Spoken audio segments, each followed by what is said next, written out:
up the big policy breakthrough that has literally brought in a happy new year for India Inc. The central government, determined to pass reforms despite the lack of numbers in the Rajya Sabha, used the ordinance route to bring changes in several clauses of the land acquisition law which were deemed as anti-industry by market players.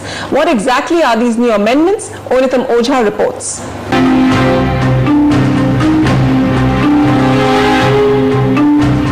The Land Acquisition Act has come a full circle. The act governing how fairly will land be acquired in the country came into effect on January 1st last year after intense debate. Right after, though, it raised concerns as stringent consent clause and steep compensation and R&R provisions made land acquisition almost impossible, bringing major infrastructure projects to a halt.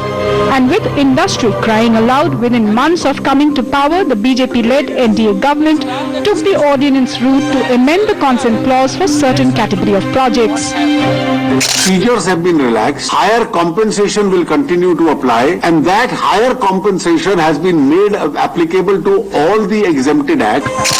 The Modi government had to resort to the ordinance route for coal auctions and foreign investment in insurance too, as frequent disruptions by opposition parties paralyzed the parliament.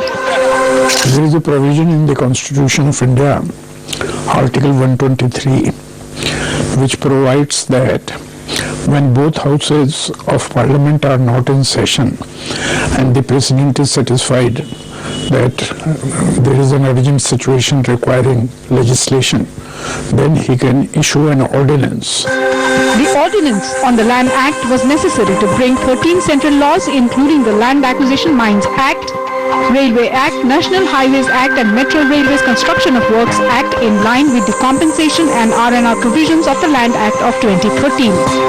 The ordinance also amended Section 10A of the Act, exempting defence, rural infrastructure, affordable housing and housing for the poor, industrial corridors and infrastructure projects, including PPP projects whose land ownership rests with the government from social impact assessment and prior consent of affected families.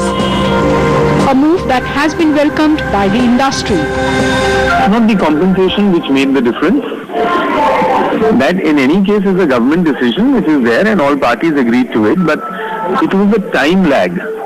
If you have to wait for 5 years for land to be acquired, all calculations on a project can go haywire. So it was the time lag which was making a difference, and I think that by exempting the social impact assessment as well as the consent, I think the government's gone a great step forward. This ordinance came as a surprise, and we are all very happy and excited that finally a number of projects which were stuck will probably become unlocked. But the opposition political parties are crying foul. Reopened the 1894 door for forcible acquisition. We have reopened the door for 1894 door for acquiring more land than what is necessary, and we have reopened the door for diversion of land. So quite apart from the substance of the ordinance, I would say that even resorting to the ordinance route, that's something very undesirable. You're so confident that the compensation is adequate and it's a very good substitute for the land, then why don't you take the farmers' consent? The number game in Parliament also played a role in the Modi government taking the ordinance route. Though BJP has the numbers in Lok Sabha, a safe passage for the amendments in the upper house looked like a tough task, with BJP having just 45 members in a house of 250. Given the opposition from majority of the opposition parties and frequent disruptions, a joint session of Parliament too seemed a distant possibility.